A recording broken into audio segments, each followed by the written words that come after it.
कार्तिक मास की शुक्ल पक्ष की चतुर्थी तिथि से छठ पर्व की शुरुआत हो जाती है। 4 दिन के इस त्योहार में नहाय खाए से शुरू इस पर्व के दूसरे दिन खरना, तीसरे दिन डूबते सूरज को अर्घ्य और चौथे दिन उगते सूरज को अर्घ्य दिया जाता है।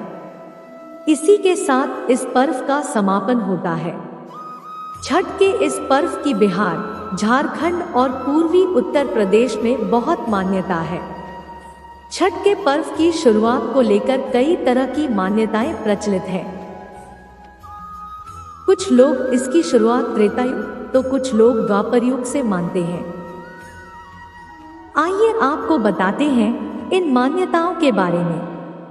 त्रेता युग में माता सीता ने रखा था ये व्रत। छठ पूजा की परंपरा को लेकर कहा जाता है कि जब राम और सीता 14 वर्ष के वनवास से वापस अयोध्या लौटे थे, तब रावण वध के पाप से मुक्त होने के लिए उन्होंने ऋषिमुनियों की सलाह पर राजसूय यज्ञ का आयोजन किया।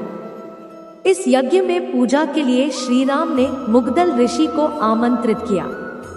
मुग्दल ऋषि ने माता सीता पर गंगाजल छिड़का और उन्हें पवित्र किया और तब माता सीता को कार्तिक मास की शुक्ल पक्ष की षष्ठी तिथि के दिन सूर्यदेव की पूजा करने का आदेश दिया।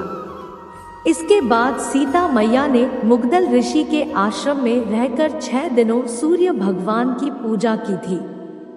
द्रौपदी ने भी रखा था व्रत। कुछ लोग छठ पर्व की शुरुआत द्वापर युग से मानते हैं।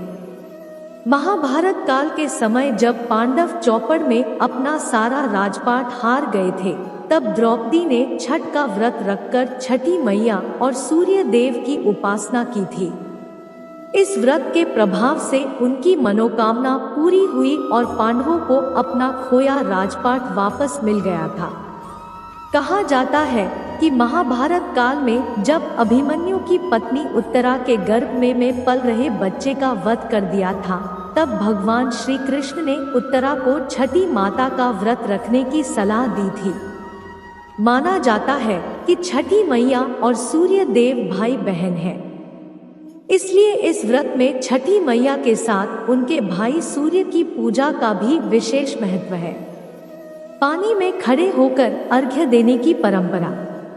छठ पर्व में व्रत के दौरान सूर्य देव को पानी के अंदर खड़े होकर अर्घ्य दिया जाता है। इसको लेकर मान्यता है कि पानी के अंदर सूर्य देव को अर्घ्य देने की शुरुआत द्वापर युग में हुई थी। कर्ण सूर्य पुत्र होने के साथ सूर्य देव के बहुत बड़े भक्त भी थे। वे पानी के अंदर कमर तक खड़े होकर सूर्य देव को अर्घ्य दिया करते थे। सूर्य देव की उन पर विशेष कृपा थी और उसी कृपा से उन्हें कवच व कुंडल मिले थे और कर्ण महाबली और प्रतापी बने थे। तब से पानी के अंदर खड़े होकर सूर्य देव को अर्घ्य देने की परंपरा शुरू हुई।